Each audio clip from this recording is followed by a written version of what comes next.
Welcome back to the studio. Joining me right now to highlight the importance of mental health, Congressman Adam Smith. How are you doing today? I am outstanding. How are you? I'm doing well. Thank you for coming on today. Now, Congressman Smith, we all know there's a stigma that comes with mental health problems. Dealing with emotions like anxiety is often pushed to the side. But you wrote a book called Lost and Broken, detailing your own experience with it and a multitude of other things. What inspired you to write a book? Yeah, well, the first thing that inspired me to write the book is I went through this battle roughly from 2013 to 2019, where I was hit with just, clinical anxiety in 2013, just constant existential fear. I didn't know how to deal with it. And then in 2014, I developed chronic pain, which led to 3 hip surgeries. And so I had to fight my way through that. And part of that was going back to figure out how I got there. So I wrote it initially just as sort of information for me. Okay, what happened? What can I learn from this? But as I was writing it, I thought about all the people who suffered from some combination of depression, anxiety, or chronic pain. And I felt people could benefit from me telling that story publicly and honestly, so that we can reduce the stigma, first of all, and second of all, help people find a path to getting better. And you just mentioned that was about a 6 or 7 year period right there. How were you able to overcome that time in your life? Ultimately, I found a psychologist and I did 3.5 years worth of psychotherapy that really helped me understand the source of my anxiety and what to do about it.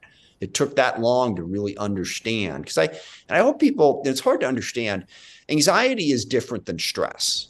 And in both instances, you may well need help to deal with the mental health aspects of it. Even day in and day out stress is something that you can work on how to better process.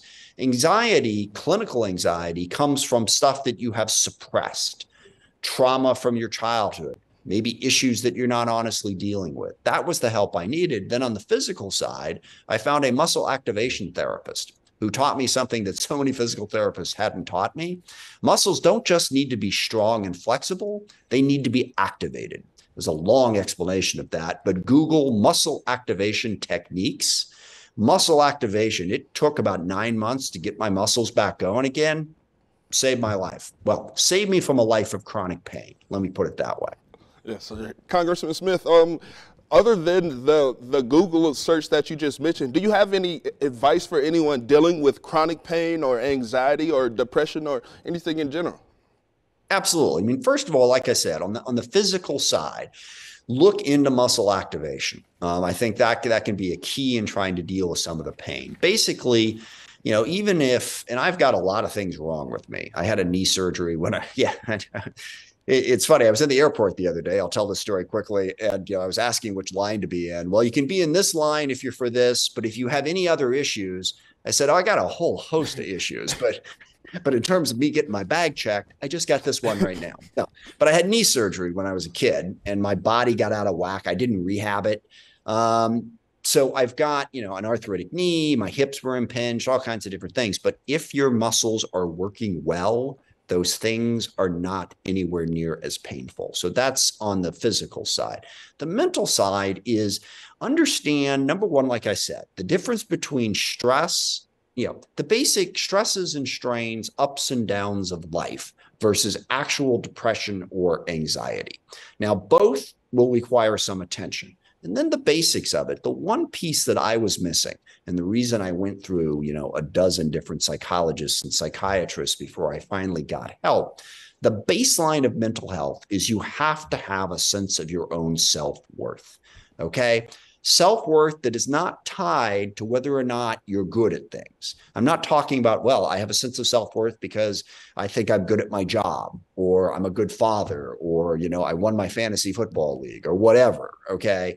Self-worth because you exist, period.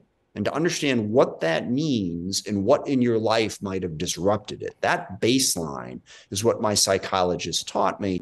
And then the second thing is, on the psychotherapy front, if you have issues in your life, past or present, that you are not being honest about, stresses, strains, traumas that you've decided, maybe you're in a job, okay, and you can't leave it for one reason or another, so you pretend that you love it when you really don't, okay? And so all that anger and frustrations inside of you and you're burying it.